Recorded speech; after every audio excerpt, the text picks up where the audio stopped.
Vamos continuar então a nossa conversa sobre validade de testes diagnósticos, falando hoje então sobre o valor preditivo positivo.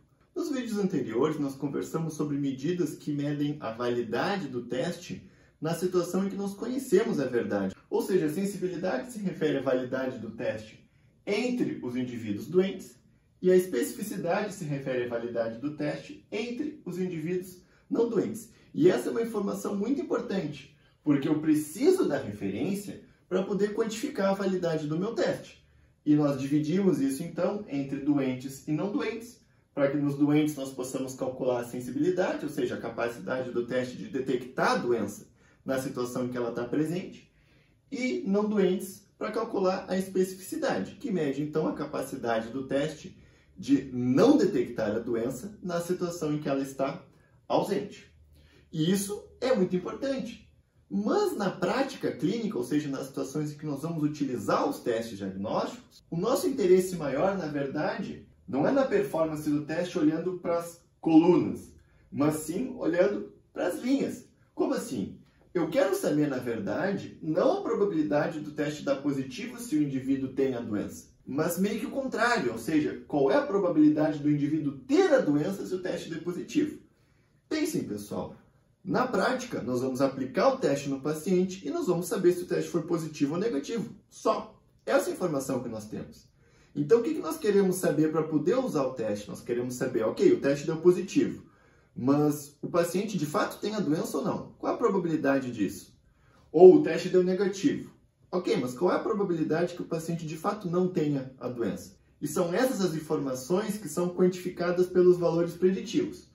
No vídeo de hoje, falando do valor preditivo positivo, nós vamos focar nessa linha aqui, ou seja, na situação em que o teste deu positivo.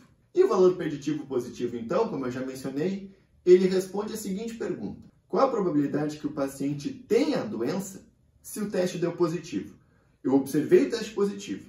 Qual é a probabilidade, então, que esse paciente tenha a doença? Isso, então, é o que nos diz o valor preditivo positivo. Em vídeos futuros, nós vamos conversar sobre fatores que influenciam o valor preditivo positivo, mas, por enquanto, eu quero que vocês entendam isso, que o valor preditivo positivo se refere à probabilidade de doença quando o teste dá positivo.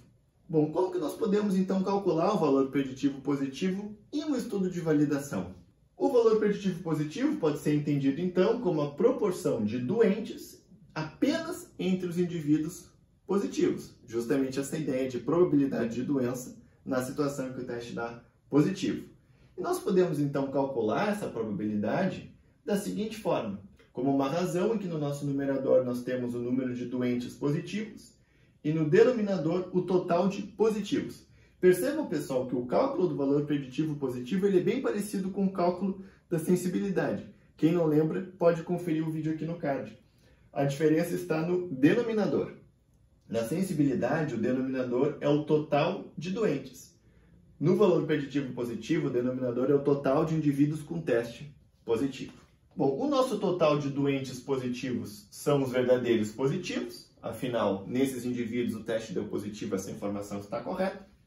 E o nosso total de indivíduos com teste positivo é o número de indivíduos verdadeiros positivos e o número de indivíduos falso positivos. Afinal, alguns indivíduos sem doença, o teste vai dar positivo em função de margem de erro que o teste tem. E nós podemos expressar também o valor preditivo positivo usando letras. Essa é uma prática bem comum em epidemiologia.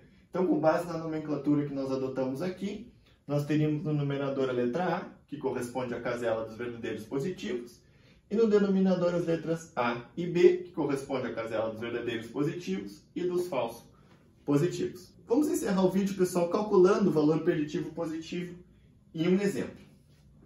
O enunciado, pessoal, do exemplo está aqui na descrição do vídeo. Como sempre, eu recomendo quem quiser que pause o vídeo, tente resolver o exercício por conta própria e depois verifique a solução que eu vou apresentar agora. Quem assistiu os vídeos anteriores sobre sensibilidade, especificidade e acurácia, vai perceber que é o mesmo exemplo que nós estamos trabalhando. E como nós já vimos esse exemplo várias vezes com enunciados diferentes, no vídeo de hoje eu resolvi partir direto para o cálculo do valor preditivo positivo. Então eu vou simplesmente preencher aqui a nossa tabela 2x2, vocês têm esses números no enunciado, e a partir dela calcular o valor preditivo positivo.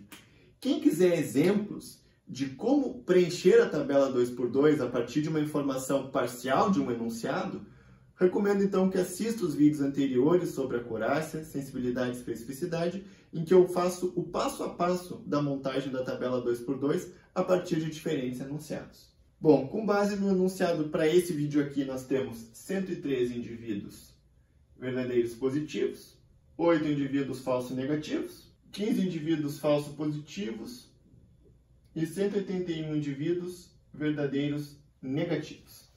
Essa então é a nossa tabela 2x2, nós podemos completar as margens da tabela se nós quisermos. Então 113 mais 8, 121 indivíduos com a doença no total, 115 mais 181, 196 indivíduos sem a doença, 113 mais 115, 128 indivíduos com teste positivo, 8 mais 181, 189 indivíduos com teste negativo, e 128 mais 189 ou 121 mais 196 dá 317, que é o total de mulheres incluídas no nosso estudo. Como que nós podemos calcular o valor preditivo positivo nesse exemplo? Uma vez que nós temos a nossa tabela 2x2, é bastante simples. Vai ser então uma razão em que no numerador nós temos o número de indivíduos verdadeiros positivos, no caso aqui 113, e no denominador nós temos o total de indivíduos com teste positivo, entre verdadeiros e falsos positivos, que no nosso exemplo aqui é 128. Convertendo então esse número para percentual e arredondando para uma casa decimal, nós temos um valor preditivo positivo de 88,3%. E como que nós podemos interpretar esse número? Da seguinte forma: se nós aplicarmos a biópsia por aspiração em uma mulher e o resultado der positivo, significa que existe 88,3% de probabilidade de que essa mulher, de fato, tenha câncer de mama. O vídeo de hoje então fica por aqui. Espero que a explicação tenha sido clara e que esse conteúdo tenha ajudado você de alguma forma. Nos vemos então no próximo vídeo para mais aulas sobre medidas de validade de testes diagnósticos. Até lá!